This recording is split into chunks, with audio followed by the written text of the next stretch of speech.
श्री कृष्णाय नमः। श्री गोपीजन वल्लभाय नमः। श्रीमदाचार्य चरण कमलेभ्य नमः। श्री गोसाई जी परम दयालवे नमः। श्री गुरुवे नमः। अपने माथे विराजता सेव्य स्वरूपाय नमः। सर्व वैष्णवने जय श्री कृष्ण।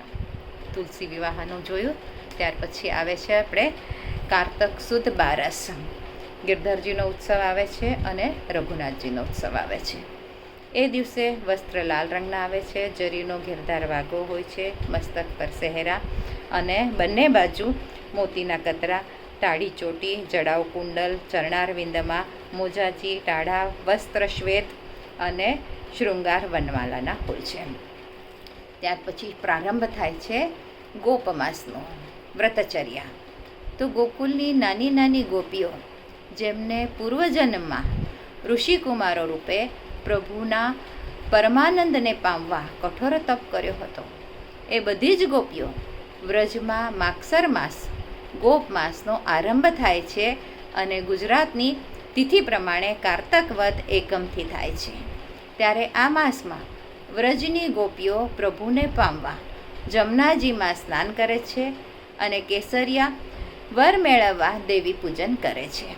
આ દિવસો વ્રતચર્યાના દિવસો હોય છે. જમુના પૂજન કુમારિકાઓ કરે છે.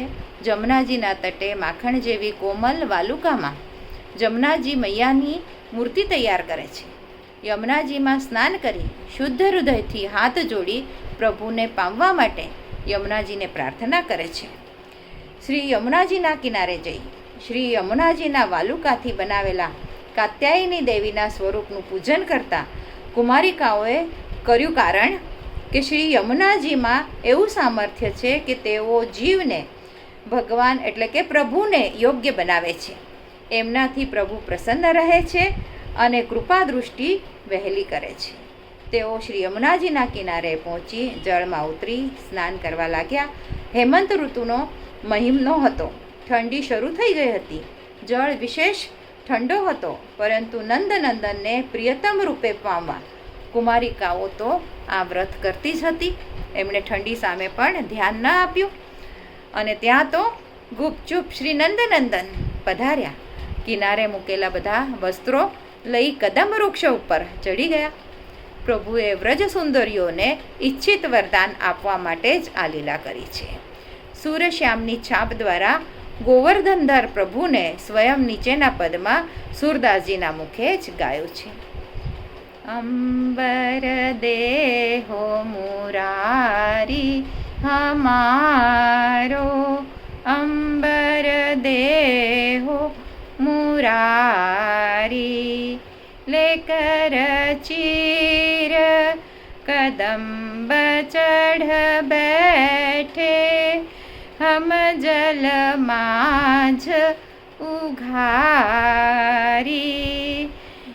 હમારો અંબર દેહો મુરારી. આ રીતે સુંદર વર્ણન સૂર્યશ્યામના છાપથી એટલે સ્વયં પ્રભુએ જ કર્યું છે. અને જ્યારે પોતાના વસ્ત્રો ન જોયા ત્યારે વસ્ત્રો કદમના ઝાડ ઉપર સાથે શ્યામ સુંદર પ્રભુને જોયા. ત્યારે આ વૃક્ષોના ઉપર અમારા વસ્ત્ર પણ છે અને સાથે પ્રભુ પણ બિરાજે છે.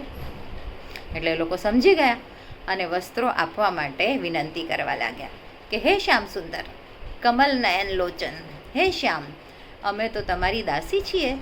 આપને જે રીતે સુખ થાય તેમ કરવા અમે તૈયાર છીએ. હે મનમોહન, અમારું અંગે અંગ શીતલ જલથી કંપી રહ્યું છે. અમારા ઉપર થોડી કૃપા કરો, સ્નેહ દૃષ્ટિ રાખો. એટલે ચીરહરણ. તો પહેલું એનું કારણ ચીરનું હરણ એટલે ભગવાન અને ભક્ત વચ્ચેનો અંતરાય દૂર કરવો. બીજું કારણ લૌકિક કામના દૂર કરી અલૌકિક આધિદૈવિક ભગવત વિષયક કામનું સ્થાપન કરવું. ત્રીજું લૌકિક કામના ન હોય તેને નિષ્કામ કહેવાય અને ભગવાન સંબંધી કામ હોય તે નિર્ગુણ આધિદૈવિક ફલ સ્વરૂપ કામ કહેવાય. તે જગતના બંધનને તોડાવવામાં ઉપયોગી છે અને પ્રભુ પ્રાપ્તિમાં ઉત્કંઠા કરાવનાર છે.